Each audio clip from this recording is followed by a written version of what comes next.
Kirk Math. All right, and welcome to 9.3. We are learning how to simplify radical expressions. We're in your student companion, page numbers 198 to 199. And we're going to start off with a little vocabulary. So you've seen this picture before, but now we have a little expression underneath. Basically, this whole thing is a radical expression, or just a radical, you could just say radical, I guess. But the little square root sign here, which isn't just square root, when it's more than just being squared, it's just called a radical symbol. The number that tells you if it's a square or a cube or fourth degree or fifth degree is called your index. And then anything inside the radical symbol is your radicand. And that's the one that might be a new word for you. We need to make sure we know. So again, the radicand is the number or expression under the radical symbol. So here is just a radicand of 5 under our radical symbol. And then here is a radicand of x minus 2 squared, the quantity x minus 2 squared, underneath the radicand symbol here, being cubed. All right, once you have that down, we're going to jump into some more notes going over radical expressions and how to simplify them. All right, where did I go? Okay, we are going to start with example 1, using properties to rewrite radical expressions. So visually, the square root of 16 is 16 little squares put into the formation of a square. 2 times the square root of 4 would be 2 groups of the square root of 4, and the square root of 4 is 4 cubes into a square. We know that these two things are equal to each other because the sum of the lengths of these two smaller red lines, so the sum of one side of each of these, is the same as the sum of one side of the bigger cube. Okay, we also know that the square root of 16 is equal to the square root of 2 times the square root of 4, because if we separate it like this, we know that the square root of 4 is really 2. Okay, and so 2 times 2 is 4. And if you know your squares, okay, and it's kind of listed here, right?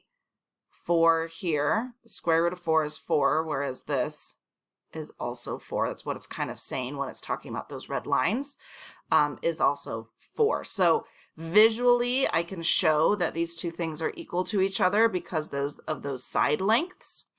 Mathematically, we can do this, okay? And so this whole lesson is about taking radicals, not just square roots, but radicals, and rewriting them into more simplified or into different versions, comparing one radical to the next. So we kind of need to know how to put them together and take them apart, and we need to know what they mean.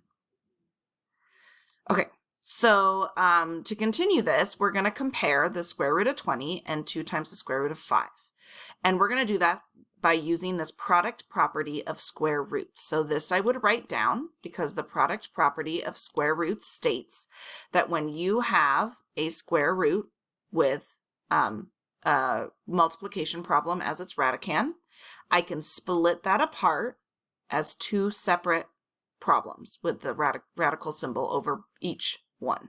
Right, so the square root of a times b is the same as the square root of a times the square root of b. And this is going to help us break apart radicals and put them back together, okay? So using this property of square roots, we're going to show that what equivalent expressions of the square root of 20 are.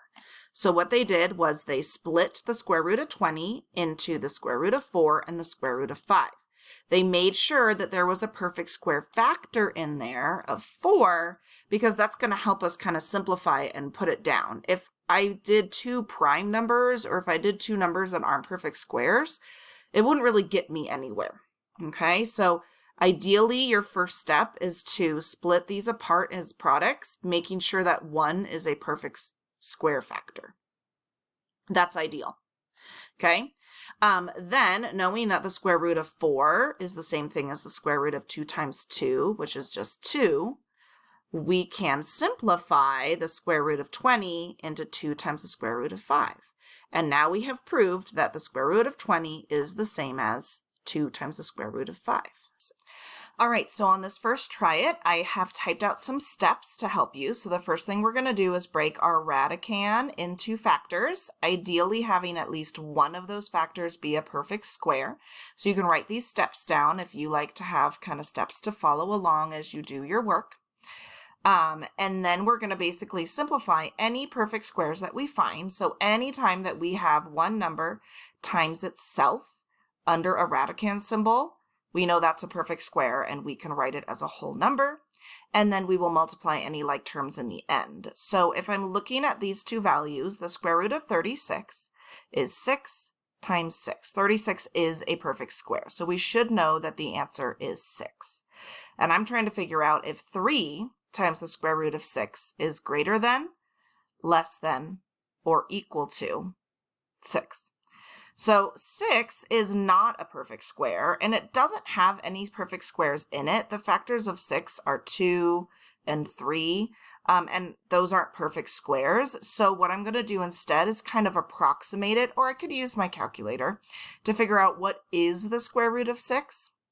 So this is from probably last year, but approximating is trying to figure out where on the number line the square root of 6 would fit. So I know that 2 squared is 4, and I know 3 squared is 9, and 6 is going to fall somewhere in the middle. So I could estimate that the square root of 6 is about 2.5. It's not, it's actually closer to 2.3, but we're just going to use this as an example.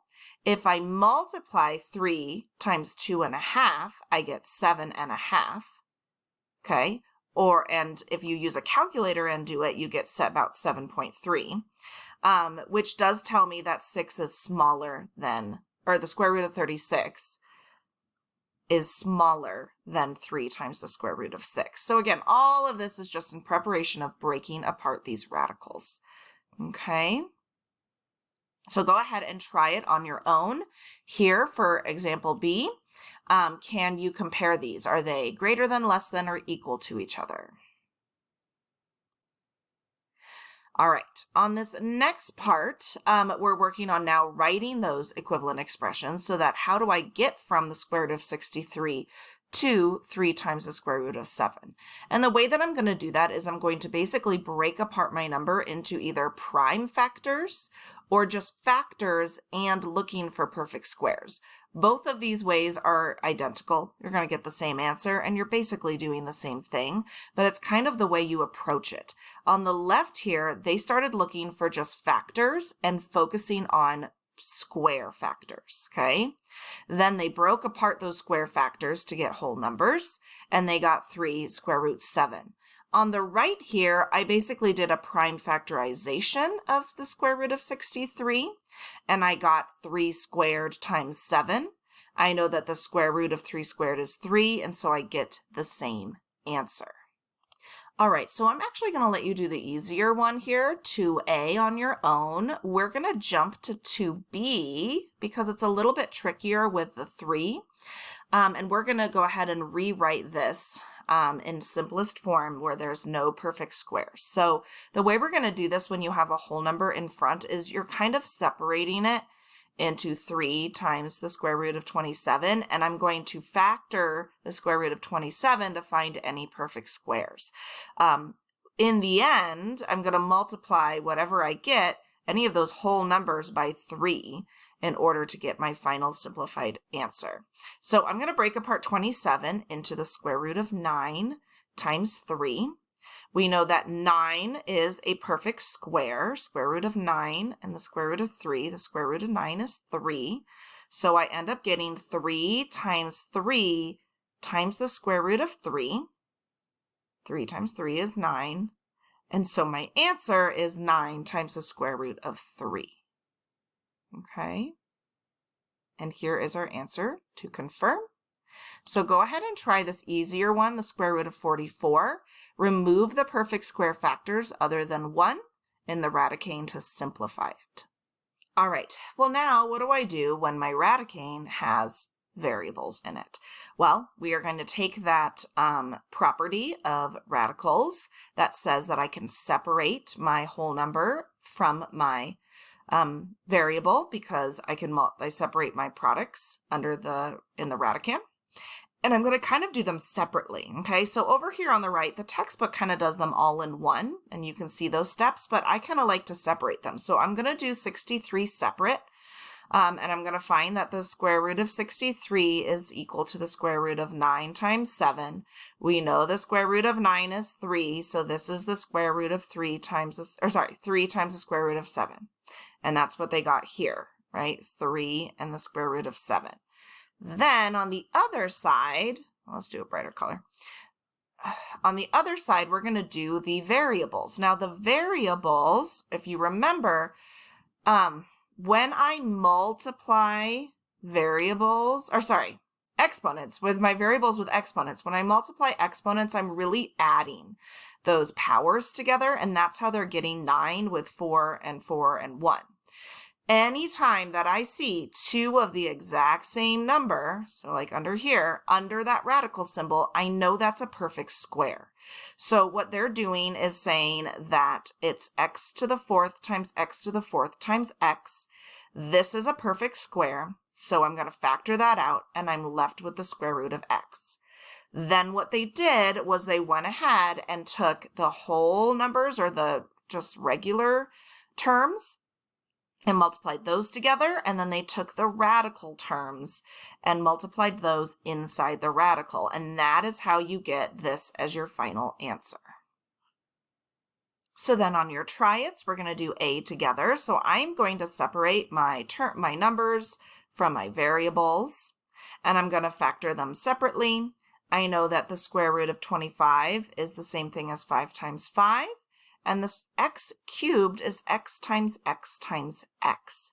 Again, anytime that I have two numbers being multiplied that are the same thing, that's a perfect square. So I know that the square root of 25 is a perfect square, 5, and that the square root of x cubed is x times the square root of x.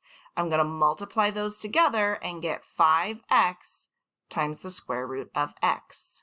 So you go ahead and do that to B. Remember that this extra 5 is going to stay outside, and then you can even separate these terms as well if that helps. So you need to figure out what does this equal, what does that equal, and give me the simplified expression. All right, now, okay, our final example, as we build on top of each other, we're going to take two radical expressions and multiply them together.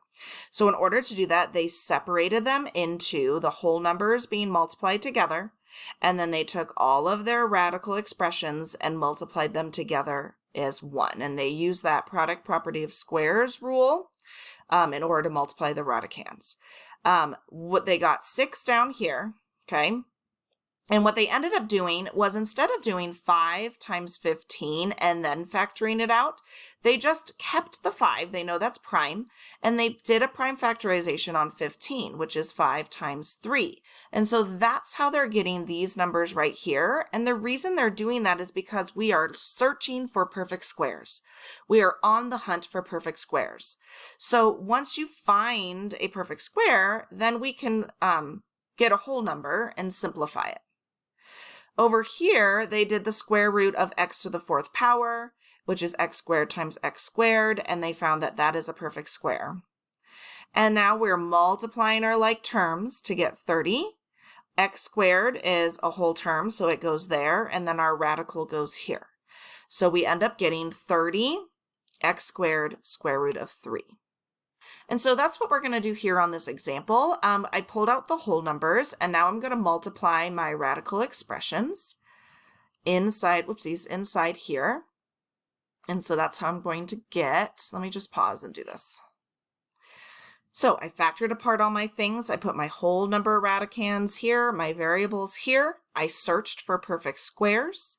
I pulled those out. I multiplied like terms, and here's my ending result.